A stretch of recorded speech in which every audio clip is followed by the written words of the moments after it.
Welcome back to a very interesting Sunday morning here at the J-Bay Open. We ran one heat. John Florence and Jordy Smith, and the contest is called off for the day as we wait for better conditions later on in the waiting period. Joe Chappelle alongside former big wave world champ Pete Mel.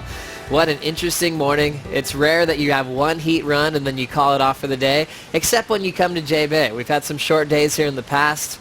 Conditions looked really ideal earlier this morning, and hopefully we'll get better conditions because we know how important this is for the world title race. Pete, think about John getting that score. Now into the semifinals. He's got Tahiti coming up on the calendar. Lowers where he's finaled before. He's been the champ in France. Things are really looking good for the Hawaiian now with that close victory. You know, Wilco's on hand too, and Matt Wilkinson was probably watching that one really closely, and was like kind of rubbing his hands together when he saw for the first 50 minutes, and the 6-3-3 of Jordy. It looked like it was going to be Jordy's morning, and then there's that 5 minutes of fame for John Florence, and it came for him. And those are the kind of things that happen when you get momentum shifts, and again, that's why we're so drawn to this sport and to watching competitive surfing, and it was exciting.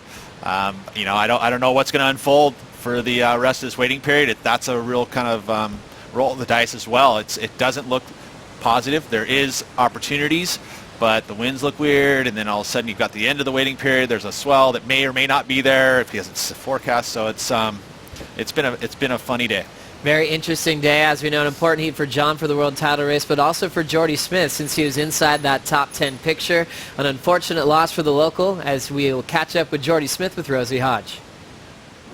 Well, Jordy, pretty much all of us are baffled by that heat. I mean, the conditions pumping before your heat, and then just seemed to someone flick the switch. I mean, what are your initial reaction to that heat? Overscore on his last wave, pretty much. Yeah, definitely. But yeah, the conditions definitely aren't the best. Everyone knew the wind was going to come up, but they decided to run. There were some waves before, but the charts show that it's going to get more and more windy throughout the day. So yeah, contest is off. Unfortunately, these kind of things happen, and you can't really do too much about them. End of the day, it's up to them. You just got to go out there and surf. And you have actually watched that replay on the big screen, so like you said, you've digested that and taken that all in. So your opinion, I mean, what do you do with that now? There's not really much I can do. It's not up to me, it's up to those 5 guys. So they make the decisions at the end of the day. Just super bummed out. Would have liked to have had some clean open walls for sure, and kind of a better battle. But that's why we love surfing, for these kind of reasons. I just gotta. Hopefully, I can get the bump on the next one. Right, Jordy. Thank you for your time. A very disappointed Jordy Smith out of the contest with the quarterfinal results. Not happy with the decision on the score on the last decision. As Ronnie and Ross were talking upstairs, they were almost like this is a tie. It was that close of a call on that last decision for Florence, getting the score on that 2-turn combination. When you look at the whole outcome of the heat and look at all the waves, John used that air game. He got a pretty big punt in that matchup to get the high single wave score, which was really made the big difference in the outcome. Sure did, and I think if you're going to look at the whole heat in general, I mean, that was the highlight. So, I mean, he got the heat win. Again, he clearly disappointed for Jordy Smith, and he wasn't down here this morning to I think he was just going to focus on his own game and not be part of the decision and just go with the flow. And I think that's some way of dealing with all of this too. If you get too involved in a decision and you get distracted from what you really need to do, is just go out and surf. And Jordy took the right road. I think he was on a good plane.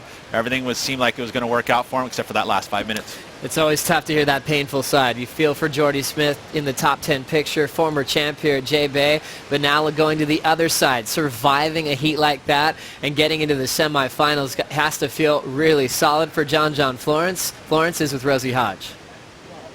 Well, John, we've been saying the entire time that was such a crazy heat, but when we look back at the end of this year and we think about the world title implications, do you think this is one of those scenarios that you'll be looking and just be so happy that it tipped in your favor? Yeah, for sure. Just that last wave, I don't know, everything was so close in that heat.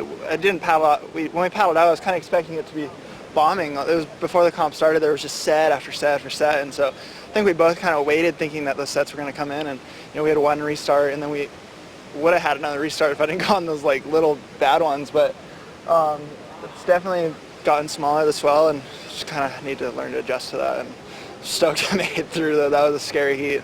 And let's just talk about that heat. I mean, you guys started up, it seemed like no one wanted to give up the inside position, then the wave just went completely flat. So just talk us through that whole scenario. Yeah, in the beginning we were just kind of battling each other way up top, and like I said though, I just kept thinking there was going to be sets the whole time, and then we eventually kind of got into the rhythm of the heat, and it was just so slow, and there was a lot of mid-sized ones coming, but I don't know, to myself I kept thinking, I'm like, okay, there's going to be a bomb, I just want to be on that set, and he got that one real nice wave, and then so that's all I kept thinking. And then 4 minutes came down to 4 minutes. I was like, oh god, I just got to go on anything now.